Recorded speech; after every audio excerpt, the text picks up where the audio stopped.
Hello and welcome back to Tay Ray 3011. I am Stacy Ray, your host. This is week 4 of Communication Theories, and I'm excited about this week because we're going to discuss organizational communication. And I come to work every day for a great organization that is really good at exemplifying this theory. The theory is fully functioning society.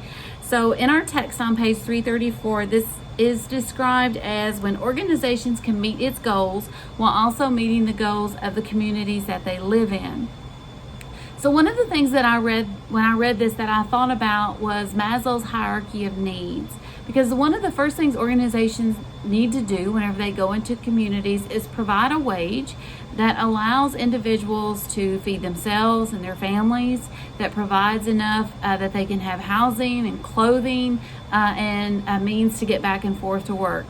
After those needs are met, then safety is the next need, and third is society or community. And so this is where organizations can have the biggest impact on companies.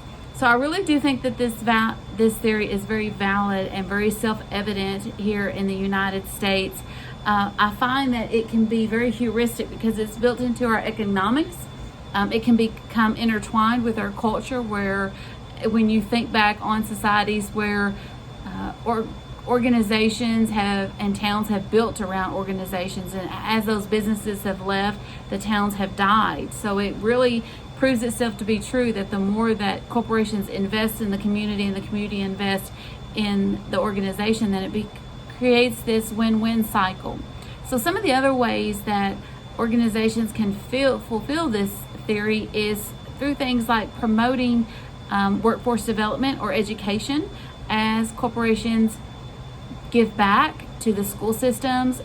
For example, technology, a lot of technology systems and schools that we now have are funded through organizations, and this helps to feed their pipeline of future workers and then develop the students as they come up through the school system as well.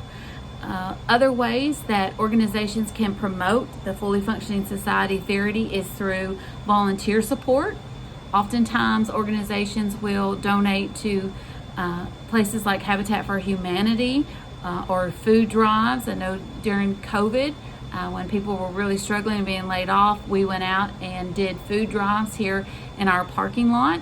Also through monetary value from grants and scholarships, companies can invest this money back into their community, and then in return they get back a workforce that is very stable. One of the ways we do this here at my corporation is through something called BPGs, Business Partnering Groups. These business groups can generally support minorities, or we have a veterans BPG, and we celebrate veterans on Veterans Day, and we've offered programs where we've gone out and we've supported veterans who have disabilities through mobility, who maybe can't get in and out of their house, by building ramps. And the organization provides the time from the volunteers, but then they also provide the funding with the resources and the tools that we may need to get that project done. So like I said, this really can be a win-win when companies fully develop the fully functioning society theory. I'm excited also to learn about next week's theories on culture, so tune back. I'm not sure just yet which one I'm going to pick out and talk about, but more to come. Thanks.